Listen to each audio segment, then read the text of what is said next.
So I'm at a truck. This is a truck and automobile. They're two businesses in one.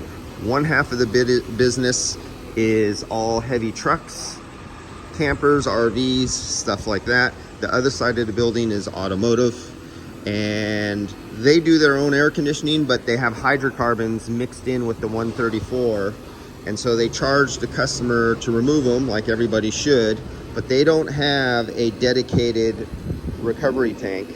So I have a dedicated recovery tank that I'm using just for contaminated refrigerant, and I'm gonna pull that out of there. I actually had to get another tank because my big 50 pounder is filled. So I just got a 30 pounder that I'm gonna use for that now. It was a burnt out clutch. You could see the clutch is burnt out here. It's seized up. So we know we have metal debris most likely in the system, burnt oil, it's gonna get flushed. In this one, I'm gonna recover it on the liquid side so I could get the liquid out as fast as possible. They're gonna flush everything out and replace the dryer, expansion valve, flush out the evaporator, new condenser, and then off you go. So let's get this thing. I'll start the recovery procedure, but that's what's happening here. This is a 4-star truck and automotive.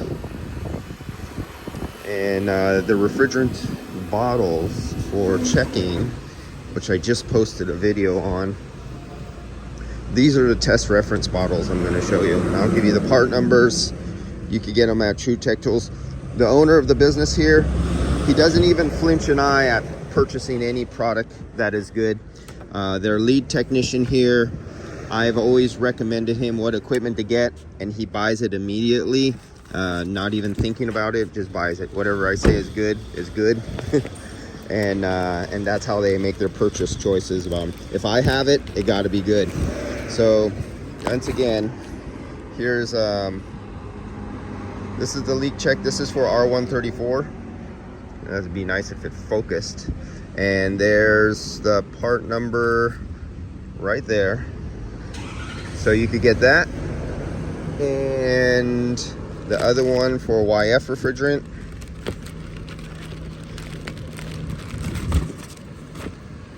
There you go. This one is for YF refrigerant, and the part number right there.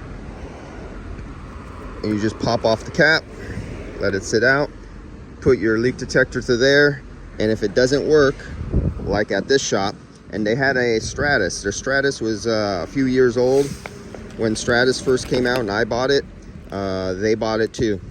And but they've never changed the filter, and they have a few guys who are using it who is not the main guy who takes care of the equipment. You know, other technicians used it, and it's a little bit messy. I mean, it's got a little bit dirty, and they didn't know it. So all this time you're using a leak detector and you're not finding small leaks, but you don't even know it, because there's no way for you to know it. Using a cap method or cracking your tank and seeing if it works, that's not a small leak. That's a leak like Niagara Falls, the size of a school bus. Okay, you have to have a reference leak check bottle to know even if your equipment is working properly. All right, I'll get back to you guys.